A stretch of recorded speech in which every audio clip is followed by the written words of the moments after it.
Hello everyone, ভালনে সকলোৰে Indian polity in Assamese এই সিৰিজটোৰ লেকচাৰ নম্বৰ 79 লৈ আপোনালোকক স্বাগতম জনাইছোঁ। তো আপোনালোকে যিহেতু জানে যে আমি ইণ্ডিয়ান পলিটি বাই এম লক্ষ্মীকান্ত এই কিতাপখন ডিছকাছ কৰি আছোঁ আৰু এই কিতাপখনৰ আজি আমি চেপ্টাৰ নম্বৰ 16 ইমাৰ্জেঞ্চি প্ৰভিজনছ এইটো ডিছকাছ কৰিম। চ' এই চেপ্টাৰটোৰ আজি আমি পাৰ্ট 6 ডিছকাছ কৰিম। চ' এতিয়ালৈকে যিমানবোৰ ভিডিঅ' আমি ডিছকাছ কৰিছোঁ চবৰ একচুৱেলি এটা প্লে'লিষ্ট বনাই মই ডেছক্ৰিপশ্যনত দি দিছোঁ। প্লিজ এইখিনি আপোনালোকে ফ'ল' কৰিব যাতে আপোনালোকৰ কনচেপচুৱেল ক্লিয়াৰিটি আৰু আগলৈ যেতিয়া আমি আগবাঢ়ি যাম আগৰ কনচেপ্টবিলাক বুজি পাবলৈ সহজ হ'ব। চ' ভিডিঅ'টো ষ্টাৰ্ট কৰাৰ আগতে প্লিজ চেনেলটো ছাবস্ক্ৰাইব কৰি দিয়ক যাতে এনেকুৱা ধৰণৰ ইম্পৰ্টেণ্ট ভিডিঅ'ৰ ন'টিফিকেশ্যনবিলাক আপোনালোকে পাই থাকে। চ' আজি এই পাৰ্টটোত আমি কনচিকুৱেঞ্চেছ অফ প্ৰেচিডেণ্ট ৰুল এই টপিকটো ইয়াৰ লগতে নেশ্যনেল ইমাৰ্জেঞ্চি আৰু প্ৰেচিডেণ্ট ৰুলৰ যিখিনি ডিফাৰেঞ্চেছ সেইখিনিও ডিছকাছ কৰিম আৰু লগতে ইউজ অফ আৰ্টিকল 356 মানে আৰ্টিকল 356 কেনেকৈ ধৰণে ইউজ কৰা হৈছে এইবিলাকৰ ওপৰতো এটা আলোকপাত কৰিম। চ' আহকচোন আজিৰ ভিডিঅ'টো ষ্টাৰ্ট কৰোঁ যিটো আমি প্ৰেচিডেণ্ট ৰুল আৰ্টিকল 356 ডিছকাছ কৰিছোঁ। চ' অলৰেডি আপোনালোকে যদি আমাৰ আগৰ ভিডিঅ'বিলাক ফ'ল' কৰি আছে আপোনালোকে গম পাব নেশ্যনেল ইমাৰ্জেঞ্চি আমাৰ ডিছকাছ কৰা হৈ গ'ল। চ' প্ৰেচিডেণ্ট ৰুলৰ যিখিনি একচুৱেলি টপিক আছে সেইখিনি আমি ভাঙি লৈছোঁ। চ' গ্ৰাউণ্ডছ অফ ইম্পজিশ্যন ডিছকাছ কৰা হৈ গ'ল, পাৰ্লিয়ামেণ্টাৰী এপ্ৰুভেল ডিছকাছ কৰা হৈ গ'ল। আজি আমি ডিছকাছ কৰিম কনচিকুৱেঞ্চেছ অফ প্ৰেচিডেণ্ট ৰুল আৰু mainly use of article 356। So' consequences of president rule তাৰমানে প্ৰেচিডেণ্ট ৰুল যদি লাগি যায় কি কি হ'ব পাৰে। চ' কথাটো এইটো যে প্ৰেচিডেণ্ট ৰুল যেতিয়া লাগি যায় চ' প্ৰেচিডেণ্টৰ ওচৰত কিছুমান পাৱাৰ আহি পৰে। পাৱাৰ কি আহি পৰে, ষ্টেট গভৰ্ণমেণ্টৰ যিবিলাক ফাংচন আছে সেই ফাংচনবিলাক তেওঁ ল'ব পাৰে। গভৰ্ণৰৰ ওপৰত যিখিনি ফাংচন দিয়া থাকে, গভৰ্ণৰৰ যিখিনি দায়িত্ব থাকে, যিখিনি পাৱাৰ গভৰ্ণৰ আছে ৰাজ্যপালৰ সেইখিনি তেওঁ আহৰণ কৰিব পাৰে আৰু যিকোনো এক্সিকিউটিভ অথৰিটি এখন ষ্টেটৰ থাকে সেইখিনি পাৱাৰো তেওঁৰ ওচৰলৈ আহি যায়। এতিয়া কথাটো কি কৈছে যে তেওঁ এইটো ডিক্লেয়াৰ কৰিব পাৰে যে ষ্টেট লেজিছলেচাৰৰ যিখিনি পাৱাৰ সেইখিনি পাৰ্লিয়ামেণ্টৰ দ্বাৰা এক্সাৰচাইজ কৰা হ'ব।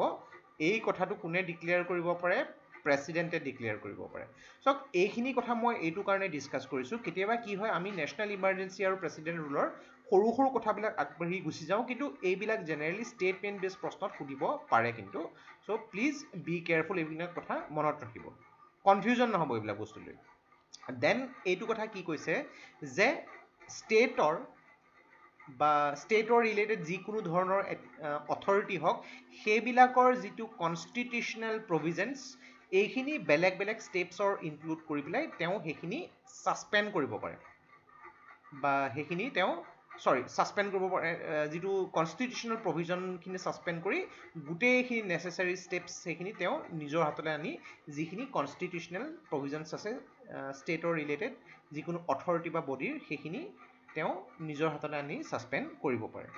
চ' ইয়াতে চাওক প্ৰেচিডেণ্ট ৰুলটো যেতিয়া এখন ষ্টেটৰ ওপৰত ইম্প'জ কৰিব পাৰে ইয়াৰ দুটা গ্ৰাউণ্ড থাকে। অলৰেডি আমি ডিছকাছ কৰিছোঁ আৰ্টিকল 356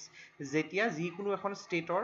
কনষ্টিটিউচনেল প্ৰভিজন হিচাপত তাত কোনো ধৰণৰ চৰকাৰ গঠন কৰিব পৰা সম্ভাৱনা নাথাকে তেতিয়া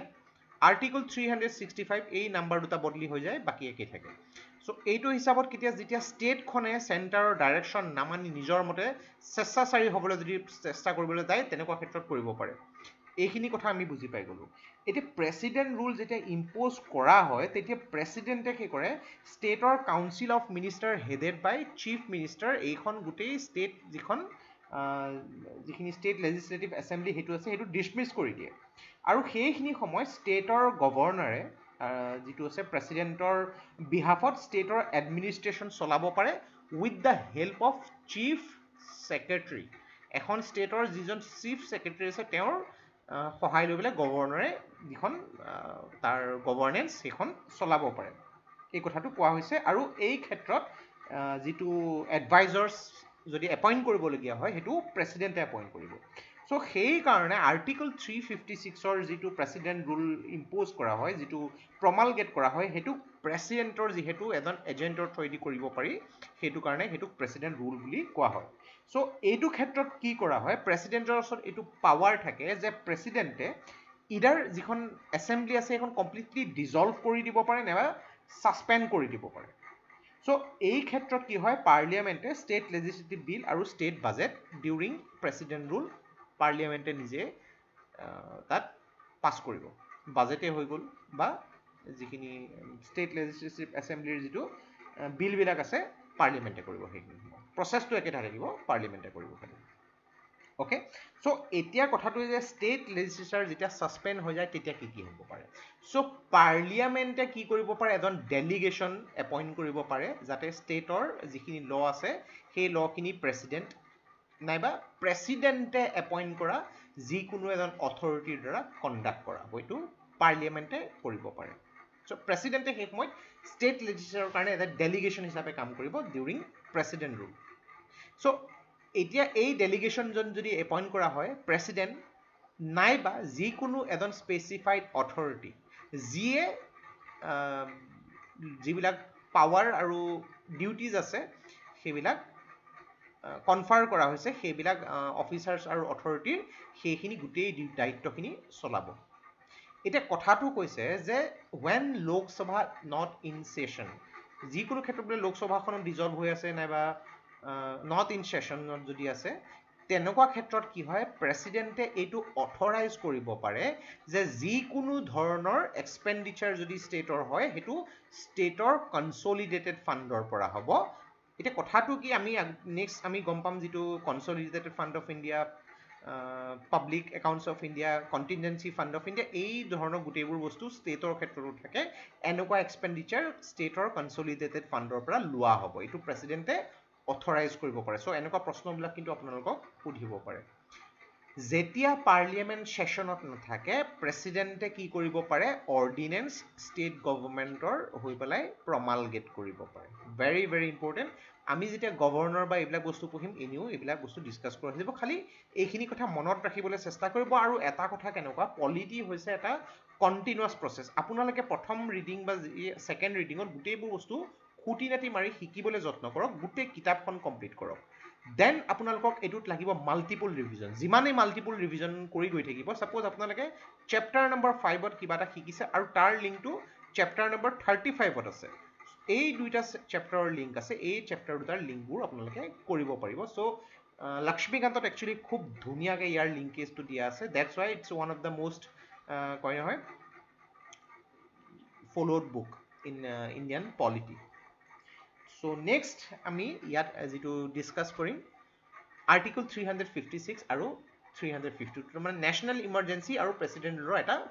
কম্পেৰিজন মানে ডিফাৰেঞ্চেছ ডিছকাছ কৰিম কথা সেইখিনিয়ে যিখিনি আমি দুইটাতে শিকিলোঁ সেইখিনি এটা কনচলিডেট কৰি পেলাই ডিফাৰেঞ্চেছখিনি বুজিবলৈ চাম যাতে আমাৰ আৰু ক্লিয়াৰিটি বাঢ়ে চ' কথাটো কৈছে যে নেশ্যনেল ইমাৰ্জেঞ্চি কেতিয়া ডিক্লেয়াৰ কৰিব পাৰি যেতিয়া ইণ্ডিয়াৰ ছিকিউৰিটি ইণ্ডিয়াৰ যিকোনো এটা পাৰ্টত বা এণ্টায়াৰ ইণ্ডিয়াত threatened by war, external aggression or armed rebellion ক্ষেত্ৰত হয় তেতিয়া নেশ্যনেল ইমাৰ্জেঞ্চি ডিক্লেয়াৰ কৰিব পাৰি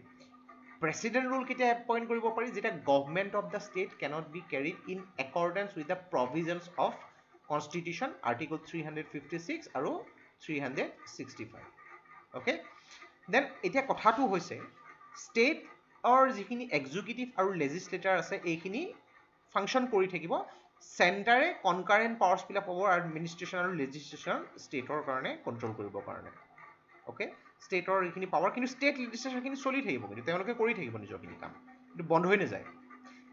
প্ৰেচিডেণ্ট ৰুলৰ ক্ষেত্ৰত কি হয় ষ্টেট এক্সিকিউটিভখন ডিছমিছ কৰি দিব আৰু ষ্টেট লেজিছলেশ্যনখন ইডাৰ ছাছপেণ্ড কৰি দিয়া হ'ব নাইবা ডিজলভ কৰি দিয়া হ'ব আৰু এইখিনি সময়ত প্ৰেচিডেণ্টে গোটেইখিনি এডমিনিষ্টাৰ কেনেকৈ কৰে ষ্টেটৰ গভৰ্ণৰ থ্ৰুৱেদি নাইবা পাৰ্লিয়ামেণ্টে যিকোনো ল যদি ষ্টেটৰ বনায় সেইটো চেণ্টাৰৰ থ্ৰুৱেদি বনাব পাৰে এই কথাটো কোৱা হৈছে পাৰ্লিয়ামেণ্টে নেশ্যনেল ইমাৰ্জেঞ্চিৰ সময়ত যিখিনি কৰিব লাগিব যিখিনি অথৰিটি নিজেই কৰিব লাগিব কোনো ধৰণৰ ডেলিগেশ্যন এপইণ্ট কৰিব নোৱাৰিব কিন্তু প্ৰেচিডেণ্ট ৰুলৰ ক্ষেত্ৰত কি হ'ব ষ্টেটৰ এই ক্ষেত্ৰত প্ৰেচিডেণ্টে যিকোনো এজন অথৰিটি স্পেচিফাই কৰি পেলাই এজন ডেলিগেশ্যনৰ সহায়েৰে এডমিনিষ্টাৰ কৰিব পাৰে এই গোটেইখিনি কথা কিতাপত লিখা আছে মই অলপ ইয়াত আপোনালোকক সহজ হ'বৰ কাৰণে এনেকৈ দেখুৱাই দিছোঁ নেক্সট যিটো কোৱা হৈছে যে নেশ্যনেল ইমাৰ্জেঞ্চি প্ৰত্যেক 6 মাহৰ মূৰে মূৰে এপ্ৰুভ কৰাব লাগিব। মানে প্ৰথম নেশ্যনেল ইমাৰ্জেঞ্চি লাগি গ'ল,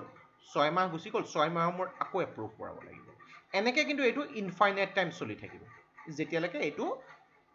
বন্ধ কৰি দিয়া নাযায়, চলি থাকিব তেনেকৈ। কিন্তু কথাটো কৈছে যে প্ৰেচিডেণ্ট ৰুলৰ ক্ষেত্ৰত ছিষ্টেমটো একেই, যে প্ৰথমতে এপ্ৰুভ কৰা হৈ গ'ল, 6 মাহ চলিব, আকৌ এপ্ৰুভ কৰিব লাগিব, আকৌ এপ্ৰুভ কৰিলে 6 মাহ চলিব, কিন্তু এইটো মেক্সিমাম 3 বছৰৰ কাৰণে চলিব। দেন ইয়াৰ পিছত নৰ্মেল কনষ্টিটিউচনেল মেচিনাৰী ইউজ কৰি পেলাই ষ্টেটত ছিষ্টেমটো যিটো ডেম'ক্ৰেচি আনিবই লাগিব, এইটো কথা কোৱা হৈছে। So' national emergency for infinite times আৰু president rule for maximum up to 3 years। এতিয়া এইটো কথা কৈছে যে নেশ্যনেল ইমাৰ্জেঞ্চি টাইমত চেণ্টাৰ আৰু অল ষ্টেট, এই কথাটো মনত ৰাখিব, অল ষ্টেট, যিমান ষ্টেট বা ইউনিয়ন টেৰিটৰী আছে এইবিলাকৰ মডিফিকেশ্যন ষ্টাৰ্ট হৈ যায়। কিন্তু প্ৰেচিডেণ্ট ৰুলৰ ক্ষেত্ৰত কি হয়, সেইখন ষ্টেটৰ লগতহে চেণ্টাৰ আৰু ষ্টেটৰ চেঞ্জ হ'ব য'ত প্ৰেচিডেণ্ট ৰুল লাগিছে। প্ৰেচিডেণ্ট ৰুল কিন্তু পাৰ্টিকুলাৰ এখন ষ্টেটতহে লাগিব কিন্তু দেই, মই এইটো হেৰি কোৱা নাই, এইটো গোটেইবিলাক ষ্টেটত লাগি যাব সেইটো নহয়, কিন্তু এখন পাৰ্টিকুলাৰ ষ্টেটত লাগিব, পাৰ্টিকুলাৰ ষ্টেট মেনশ্যন কৰা হ'ব লাগিব। এতিয়া কথাটো কৈছে যে যিবিলাক ৰিজলিউশ্যন পাৰ্লিয়ামেণ্টে এপ্ৰুভ কৰিব ইয়াৰ প্ৰক্লেমেশ্যন, সেইবিলাক স্পেচিয়েল মেজৰিটি, মানে যদি পাৰ্লিয়ামেণ্টে থ্ৰু স্পেচিয়েল মেজৰিটি এপ্ৰুভ কৰে তেতিয়াহে কিন্তু নেশ্যনেল ইমাৰ্জেঞ্চি এপ্ৰুভ হ'ব। যদি সেইটো নকৰে নহ'ব, কিন্তু স্পেচিয়েল মেজৰিটি থ্ৰুৱেদি এপ্ৰুভ কৰাব লাগিব। কিন্তু প্ৰেচিডেণ্ট ৰুলৰ ক্ষেত্ৰত কি হয়, এইটো চিম্পুল মেজৰিটিৰ ক্ষেত্ৰত হৈ যায়। ভেৰি ভেৰি ইম্পৰ্টেণ্ট, মনত ৰাখিব এইখিনি কথা, কনফিউজন যাতে নহয়, মই আগতেও ডিছকাছ কৰি আহিছোঁ, এটা ৰিভিজন নিচিনাকৈ হৈ যায় এইখিনি। নেশ্যনেল ইমাৰ্জেঞ্চিয়ে কি কৰে, fundamental rights of the citizens ইয়াত এফেক্ট কৰে।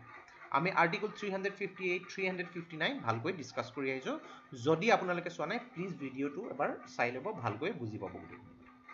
প্ৰেচিডেণ্ট ৰুলৰ ক্ষেত্ৰত কি হয়, মানুহৰ ফাণ্ডামেণ্টেল ৰাইটৰ যিটো চিটিজেনৰ কোনো ধৰণৰ এফেক্ট নপৰে, এইখিনি কথা বুজি ল'ব। লোকসভাই যিকোনো ধৰণৰ প্ৰেচিডেণ্ট ৰুলৰ ক্ষেত্ৰত কি কৰিব পাৰে, যদি বন্ধ কৰিব লাগে এখন ৰিজলিউশ্যন পাছ কৰি পেলাই বন্ধ কৰাব পাৰে। প্ৰেচিডেণ্ট ৰুলৰ ক্ষেত্ৰত এনেকুৱা কোনো ধৰা বন্ধা নিয়ম নাই। প্ৰেচিডেণ্ট ৰুলৰ ক্ষেত্ৰত কি হ'ব, প্ৰেচিডেণ্টে যেতিয়াই মন যায় তেতিয়াই এইটো বন্ধ কৰি দিব পাৰে, এই কথাখিনি মেনশ্যন কৰা হৈছে। নেক্সট আমি আহোঁ ইউজ অফ আৰ্টিকল 356। চ' কথাটো হৈছে যে 1950 পিছৰ পৰাই প্ৰেচিডেণ্ট ৰুলৰ এটা মানে চিটুৱেশ্যন ষ্টাৰ্ট হৈ গৈছিলে। আৰু এতিয়ালৈকে যদি আমি চাবলৈ যাওঁ, আমি এখন টেবুল ইয়াত দিয়া আছে আপোনাৰ কিতাপত, যিটো 16.2 প্ৰেচিডেণ্ট ৰুলনো কেতিয়া কেতিয়া ইম্প'জ কৰা হৈছিল গোটেই লিষ্টখন দিয়া আছে, আপোনালোকে প্লিজ এইখন ফ'ল' কৰিব। চ' এইখন যদি আপোনালোকে চাই যে যোৱা স্বাধীনতাৰ পিছৰ পৰা প্ৰায় 100তকৈও বেছি বাৰ প্ৰেচিডেণ্ট ৰুল ইম্প'জ কৰা হৈছে। চ' এইটো বস্তু এনেকৈ চাব পাৰে যে অন এন এভাৰেজ দুবাৰকৈ কোনোবা নহয় কোনোবা ষ্টেটত প্ৰেচিডেণ্ট ৰুল ইম্প'জ কৰা যায়, অন এন এভাৰেজ মই কথাটো কৈছোঁ। চ' এইটো বুলি কোৱা হয় যে প্ৰেচিডেণ্ট ৰুল আগতে একচুৱেলি বহুত আৰ্বিট্ৰেৰিলি ইউজ কৰা হৈছিলে, যেতিয়াই মন যায় তেতিয়াই ইম্প'জ কৰি দিয়া হৈছিলে। So' article 356 one of the most controversial আৰু most criticise provision of the constitution বুলি মানা হয়। এতিয়া কথাটো হৈছে প্ৰথমবাৰ যিটো প্ৰেচিডেণ্ট ৰুল এইটো ইম্প'জ কৰা হৈছিলে পাঞ্জাৱত ইন 1951। চ' এতিয়ালৈকে প্ৰায় অলমষ্ট সকলো ধৰণৰ ষ্টেটতে প্ৰেচিডেণ্ট ৰুল ইম্প'জ কৰা হৈ গৈছে। অসমৰ ক্ষেত্ৰত যদি আপোনালোকে চাবলৈ যায় 4বাৰ ইম্প'জ কৰা হৈছে, 1979, 1981, 1982 বা আৰু 1990, 4বাৰ ইম্প'জ কৰা হৈছিলে অসমৰ ক্ষেত্ৰত। এতিয়া এইটো ক্ষেত্ৰত যদি আমি চাবলৈ যাওঁ, ইয়াত এটা বৰ ধুনীয়া ষ্টৰি লিখা আছে যে 1977ত যেতিয়া ইণ্টাৰনেল ইমাৰ্জেঞ্চি হৈ গৈছিলে, একচুৱেলি সেইখিনি সময়ত কংগ্ৰেছ গভৰ্ণমেণ্টে ইণ্টাৰনেল ইমাৰ্জেঞ্চিৰ ক্ষেত্ৰত এইবিলাক কিছুমান ডিচিশ্যন লোৱাৰ কাৰণে কংগ্ৰেছ গভৰ্ণমেণ্ট যেতিয়া হাৰিলে, জনতা পাৰ্টি সেই সময়ত পাৱাৰলৈ আহিলে। আৰু সেইখিনি সময়ত ভাৰতৰ প্ৰধানমন্ত্ৰী মোৰাৰজী দেশাই আহিলে, আৰু তেওঁ কি কৰিলে, তেওঁ ভাৰতৰ 9খন ষ্টেটত প্ৰেচিডেণ্ট ৰুল ইম্প'জ কৰি দিলে য'ত কংগ্ৰেছ গভৰ্ণমেণ্ট আছিলে, মানে যিবিলাক ষ্টেটত কংগ্ৰেছ গভৰ্ণমেণ্ট আছিলে দি দিলে প্ৰেচিডেণ্ট ৰুল। এতিয়া কথাটো কি, তেওঁলোকে এইটো লজিক দিলে যে সেইবিলাক ষ্টেটে যিবিলাক ষ্টেটৰ লগত কোঅপাৰেট কৰা নাই, তেখেতক বিভিন্ন ধৰণৰ ৰিজন দিলে। এতিয়া কি হ'বলৈ ধৰিলে, 1980ত কংগ্ৰেছ যেতিয়া নিজে ৰিটাৰ্ণ কৰিলে, কংগ্ৰেছেও একেটা কামকে কৰিলে। কংগ্ৰেছেও সেই 9খন ষ্টেটত য'ত জনতা দল গভৰ্ণমেণ্টৰ চৰকাৰ আছিলে তাত প্ৰেচিডেণ্ট ৰুল ইম্প'জ কৰি দিলে। দেন কি হ'ল 1990 প্ৰেচিডেণ্ট ৰুল ইম্প'জ কৰা হৈছিলে 3খন BJP rule state Madhya Pradesh Himachal Pradesh আৰু ৰাজস্থানত কংগ্ৰেছ গভৰ্ণমেণ্টে সেইটো কৰিছিলে এইটো বুলি ক'লে যে তেওঁলোকে চেণ্টাৰৰ যিখিনি ৰিলিজিয়াছ অৰ্গেনাইজেশ্যনৰ যিখিনি বেন লগাব লাগিছে সেইবিলাক বেন লগোৱা নাই চ' এইখিনি ক্ষেত্ৰত কি হয় বোমাই কেছ 1994 আমি অলৰেডি ডিছকাছ কৰিছোঁ এইটোৰ ওপৰত চ' সুপ্ৰিম কোৰ্টে ক'লে যে আমাৰ এইবিলাক যিবিলাক ছেকুলাৰিজিম হয় ছেকুলাৰিজিমটো এটা basic feature of the constitution কিন্তু কোৰ্টে যিবিলাক ইম্পজিশ্যন লগোৱা হৈছে প্ৰেচিডেণ্ট ৰুল নাগালেণ্ডত ইন 1988 আৰু কৰ্ণাটকাত ইন 1989 আৰু মেঘালয়ত ইন 1991 এই ক্ষেত্ৰত কোনো ধৰণৰ কথা নক'লে চ' ডক্টৰ বি আৰ আম্বেদকাৰে এইখিনি ক্ষেত্ৰত বিভিন্ন ধৰণৰ ক্ৰিটিক্সে বেলেগ বেলেগ ধৰণৰ কথা কৈছিলে যে তেওঁলোকে কৈছিলে যে এইটো এটা ড্ৰাষ্টিক পাৱাৰ যিটো আৰ্টিকল 356 এইটো এটা ডেড লেটাৰ হৈ থাকিব আৰু সেইটো এজ এ লাষ্ট অপশ্যন বা লাষ্ট প্ৰভিজন হিচাপেহে ইউজ কৰিব লাগিব কিন্তু কথাটো হৈছে যে এইখন এটা dead letter of the constitution বুলিও কোৱা যায় ইভেন এই ক্ষেত্ৰত HV কামাথে যিটো former member of the constituent assembly এখেতে এটা কথা কৈ গৈছে কিন্তু বহুত দশক পূৰ্বে যে doctor Ambedkar is dead and the articles are very much alive বৰ ধুনীয়া কথা এটা কৈ গ'লে বাৰু আমি তেওঁ কি কৈছে সেইটোতকৈ ইম্পৰ্টেণ্ট হয় যে একচুৱেলি কনচেপ্টটো বুজা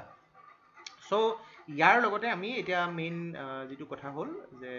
দুটা পইণ্ট আমি ডিছকাছ কৰিলোঁ নেক্সট আমি স্ক'প অফ জুডিচিয়েল ৰিভিউ যে প্ৰেচিডেণ্ট ৰুল যে লগাই দিলে তাৰ জুডিচিয়েল ৰিভিউ কৰিব পাৰি নে নোৱাৰি কি প্ৰভিজনছ আছে সেইবিলাক ডিছকাছ কৰিম আৰু কি ক্ষেত্ৰত প্ৰপাৰ ইউজ হয় কি ক্ষেত্ৰত প্ৰপাৰ ইউজ নহয় এইবিলাক বস্তু জানিব লাগিব আমি তেতিয়া আমাৰ প্ৰেচিডেণ্ট ৰুল কনচেপ্টটো ভালকৈ ক্লিয়াৰ হৈ যাব চ' নেক্সট পাৰ্টটোত আমি এইখিনি কথা ভালকৈ ডিছকাছ কৰিম প্লিজ আপোনালোকে চাই থাকিব যিমান পাৰে ভিডিঅ'টো শ্বেয়াৰ কৰিব আপোনালোকৰ মৰম আশীৰ্বাদ পালে আমাৰো ভাল লাগে চ' আজিৰ বাবে ইমানেই ভিডিঅ'টো প্লিজ লাইক কৰিব ছাবস্ক্ৰাইব কৰিব আৰু শ্বেয়াৰ কৰিব so' take care thank you and Jai Hind